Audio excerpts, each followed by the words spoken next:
बिस्मिल्लाहिर्रहमानिर्रहीम। अस्सलाम वालेकुम फ्रेंड्स, कैसे हैं आप सब। उम्मीद है कि अल्लाह ताला के फज़ल व करम से सब खुश होंगे। तो आज मैं आपको बताऊंगी लौंग के फ़ायदे। तो जनाब, लौंग ना सिर्फ़ एक मसाला है, खानों में इस्तेमाल होता है, बल्कि जनाब ये एक बहुत अहम बात मैं आपसे शेयर करती हूँ। बहुत अहम बात आपको बताने लगी हूँ, और वो ये है कि ये एंटीबायोटिक है, बीमारियों को रोकता है, जरासीम को ख़त्म करता है। एंड माहरीन इसे जल्द की हिफाजत करने वाली तकरीबन तमाम क्रीमों में इसका इस्तेमाल करते हैं, और ये दांत के दर्द और इन्फेक्शन में बहुत मुफीद है।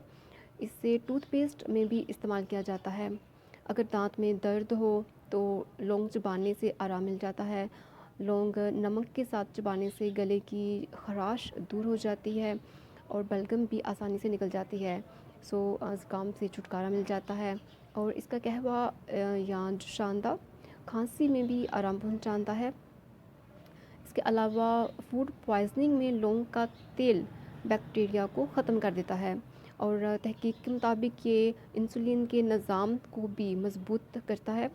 जिस्म या जोड़ों के दर्द में भी लौंग के तेल को तिलों के तेल में मिलाकर मालिश करना मुफीद है। अगर कान में दर्द हो तो एक लौंग का दाना 1 चम्मच तिलों के तेल में गर्म करके 3 कतरे कान में डालने से कान का दर्द ख़त्म हो जाता है।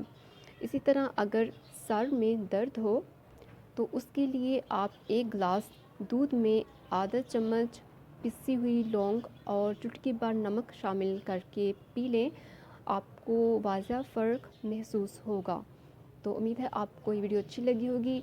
अगर अच्छी लगी है तो प्लीज़ लाइक कर दीजिएगा एंड शेयर कर दीजिएगा, ताकि बहुत से लोगों का भला हो जाए। और सब्सक्राइब कर दीजिएगा मेरा चैनल। अपनी दुआओं में याद रखिएगा। अल्लाह हाफ़िज़।